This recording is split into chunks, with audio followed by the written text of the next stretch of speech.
केरल और कुछ अन्य राज्यों में कोरोना संक्रमण के बढ़ते मामले देखकर इस आशंका को बल मिलना स्वाभाविक है कि क्या तीसरी लहर शुरू होने वाली है। हालांकि इस सवाल पर फिलहाल विशेषज्ञ अलग अलग विचार व्यक्त कर रहे हैं, लेकिन इसके बाद भी कुछ राज्यों में कोरोना संक्रमण के मामले बढ़ना कोई शुभ संकेत नहीं।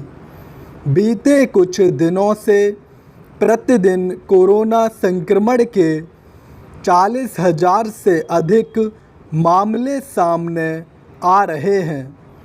इसके अलावा कोरोना वायरस के कुछ नए प्रतिरूप भी सामने आए हैं।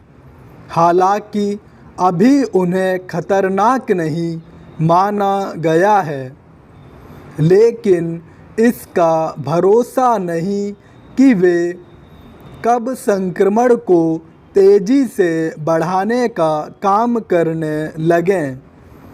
इन हालात में उचित यही है कि संक्रमण से बचे रहने के उपायों को लेकर सचेत रहा जाए। मुश्किल यह है कि दूसरी लहर का समापन न होने और तीसरी लहर की आशंका के सिर उठाए रहने के बाद भी आम लोग अपेक्षित सावधानी का परिचय नहीं दे रहे हैं। भीड़ भाड़ वाले स्थानों में बड़ी संख्या में लोग बिना मास्क के तो दिखते ही हैं, वे शारीरिक दूरी का परिचय देना भी जरूरी नहीं समझते। छोटे शहरों, कस्बों और गांवों में लोगों के रुख रवैये से तो ऐसा लगता है कि वे यह मान बैठे हैं कि कोरोना या तो है ही नहीं या फिर उसके संक्रमण का कोई खतरा नहीं रह गया है। यह ठीक रवैया नहीं, यह लापरवाही संक्रमण को बढ़ाने वाली और तीसरी लहर को निमंत्रण देने वाली साबित हो सकती है।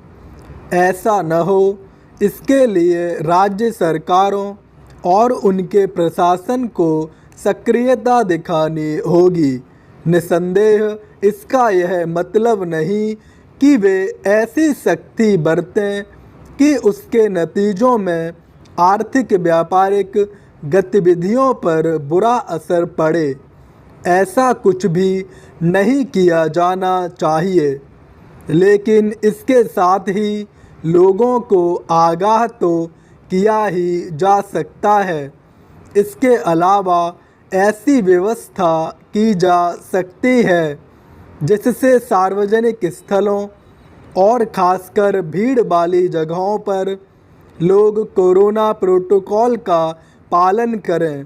इसके लिए आवश्यक हो तो जागरूकता अभियान नए सिरे से चलाया जाना चाहिए।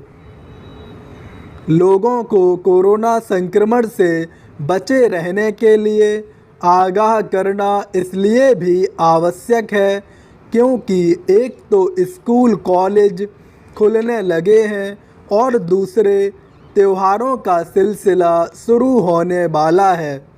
वास्तव में कोरोना संक्रमण से बचे रहने के उपायों को अपनाने और आर्थिक व्यापारिक गतिविधियों को बल देने के बीच संतुलन बैठाने की आवश्यकता है। इस आवश्यकता की पूर्ति तभी संभव है जब आम लोग जरूरी सतर्कता बरतने के साथ टीका लगवाने में प्राथमिकता का परिचय देंगे। जिन लोगों ने अभी टीके की पहली खुराक भी नहीं ली, उन्हें तो अवश्य ही ऐसा करना चाहिए।